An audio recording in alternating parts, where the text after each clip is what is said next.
అసలు ఈ కడప పేరు వెనుక ఉన్న కథ ఏంటో ఇప్పుడు మనం తెలుసుకుందాం.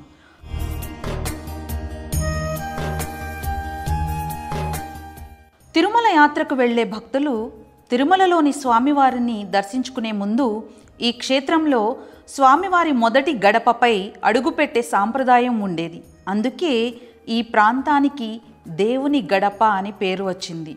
ఆ తర్వాత ఈ ఊరి పేరు కడపగా స్థిరపడింది. విజయనగర రాజుల కాలంలో ఈ ఆలయం ఎంతో వైభవాన్ని చూసింది. ఈ ఆలయ నిర్మాణం విజయనగర శైలిని ప్రతిబింబిస్తుంది. తదనంతర కాలంలో అనేక మంది రాజులు కవులచే గౌరవింపబడింది. ఈ ఆలయాన్ని తాళ్లపాక అన్నమాచార్యుల వారు, మహాకవి క్షేత్రయ్య వంటి ఎందరో గొప్ప భక్తులు సందర్శించారు. ఈ ఆలయం యొక్క ప్రత్యేకతల విషయానికి వస్తే, ఆలయం యొక్క ముఖద్వారంలో అందమైన శిల్పాలు ఉన్నాయి. ముఖ్యంగా ఇక్కడ నృత్యం చేస్తున్నటువంటి గణపతి విగ్రహం ఒక అద్భుత కళాఖండం అని చెప్పుకోవచ్చు.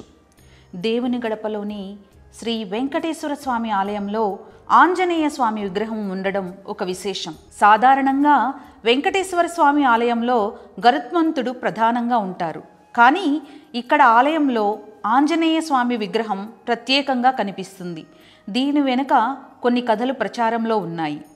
ఆలయం యొక్క పై కప్పుపై ఉండేటువంటి బల్లిని తాకడం వలన దోషాలు పోతాయని భక్తుల నమ్మకం. తిరుమలకు వెళ్ళే ప్రతి భక్తుడి మనసులో నిలిచిపోయే ఒక పవిత్ర క్షేత్రం.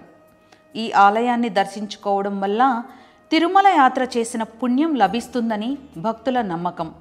ఈ ఆలయం ఇప్పుడు తిరుమల తిరుపతి దేవస్థానం యొక్క ఆధీనంలో ఉంది. ప్రతి సంవత్సరం ఇక్కడ బ్రహ్మోత్సవాలు ఘనంగా జరుగుతాయి. ఈ సమయంలో ఆలయం మొత్తం పండుగ శోభతో మెరిసిపోతుంది. ఇక్కడ స్వామివారితో పాటు పద్మావతి అమ్మవారికి ప్రత్యేక సన్నిధి ఉంది. ముందుగా స్వామివారిని, ఆ తర్వాత పద్మావతి అమ్మవారిని దర్శించుకుంటూ ఉంటారు.